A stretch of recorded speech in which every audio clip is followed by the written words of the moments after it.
মুগ ডালের ফেনা বা যে কোনো ডালের ফেনাই ফেলতে হয়।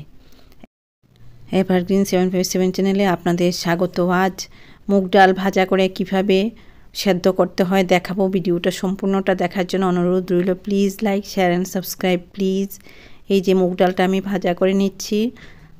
ভাজাটা কখন হবে দেখাবো, রঙটা দিয়েই বোঝা যাবে ভাজা হয়ে গেছে।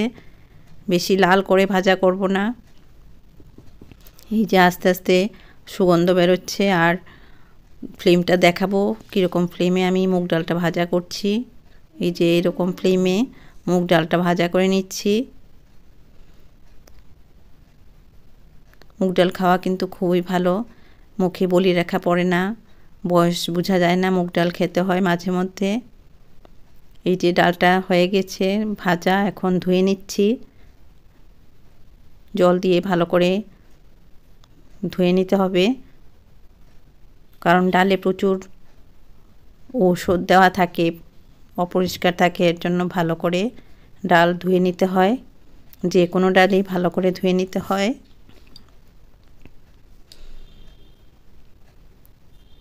এই যে ভাজা করা মুগ ডালটা ধুয়ে নিচ্ছি 2 থেকে 3 বার ভালো জলে। এইভাবে জল ফেলে দিয়ে দিয়ে ধুয়ে নিতে হবে, নতুন রাঁধুনিদের জন্য বলছি। এভাবে ডাল ভাজা করে অনেক কিছু রান্না করা যায়, খিচুড়ি করা যায়, সবজিতে মুগ ডাল দিয়ে রান্না করা যায়। এখন এই যে কড়াইতে জল দিয়ে দিচ্ছি, ডাল অনুযায়ী জলটা দিতে হবে।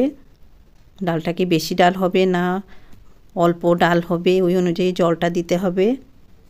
এই যে মুগ ডাল ভাজা করা ধুয়ে রাখা দিয়ে দিচ্ছি মুগ ডালটা এখানে। মুগ ডালে পরিমাণ বুঝে নুন দেব, হলুদ এখন দেব না। নুনটা দিলে মুগ ডালটা তাড়াতাড়ি সেদ্ধ হয়ে যাবে। এইভাবে ঢাকা দিয়ে রাখছি মুগ ডালটা যাতে সেদ্ধ হয়ে যায় তাড়াতাড়ি। এই ফ্লেমে প্রথম হাই করে দিলাম, ফেনা উঠবে আর ফাঁক করে রাখতে হবে ঢাকনাটা। এই যে ফেনাটা বেশি উঠছে, এর জন্য আমি ফ্লেমটা লো করে দেব। এই লো ফ্লেমে এই যে ডালের ফেনাটা পরিষ্কার করে নিচ্ছি। দেখো কি ভারী হয়ে ফেনা উঠেছে, এগুলি সব পরিষ্কার করে নিলাম। এখন লো করে দেব আর ঢাকনাটা ফাঁক করে রাখবো। এভাবে এই ফ্লেমে ডালটা মুগ ডালটা সেদ্ধ হবে। নতুন রাঁধুনিদের জন্য দেখিয়ে দিচ্ছি। এই যে আবারও ফেনা উঠেছে এই ফ্লেমে। এখন এই ফেনাগুলিও পরিষ্কার করে নেব।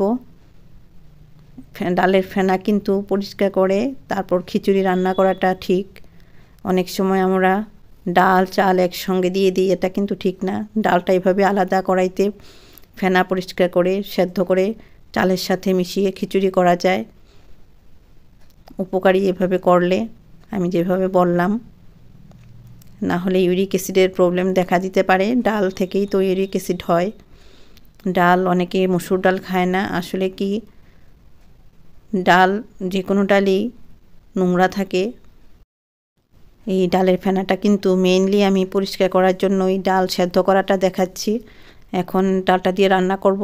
হলুদ দিয়ে দিলাম ওই অনুযায়ী, ডাল যতটুকু ওইভাবে হলুদ দিয়েছি। আর ডালের এরকম একটা কাঁটা নিতে হবে, নতুন রাঁধুনিদের জন্য বলছি। এই রকম কাঁটা বা অনেক রকম কাঁটাই ডালের পাওয়া যায়, এটা বাজার থেকে কিনে নিতে হয়, মলে পাওয়া যায়। এইভাবে ডালের কাঁটা দিয়ে পলিশ করে নিচ্ছি। এত সুন্দর একটা রেসিপি শেয়ার করলাম শেখার জন্য। এভারগ্রিন 757 চ্যানেল সাবস্ক্রাইব করলে, লাইক করলে ভালো ভালো ভিডিও পাবে। এভাবে ভিডিও ভালো লাগলে লাইক করো, সাবস্ক্রাইব করো। আর এভারগ্রিন 757 চ্যানেল ভিজিট করে আসো যদি ভালো লাগে, তাই লাইক করো, সাবস্ক্রাইব করো, বেল আইকনটা প্রেস করো, তাহলে নতুন রান্নার নোটিফিকেশান পেয়ে যাবে। তোমরা ভালো থাকো।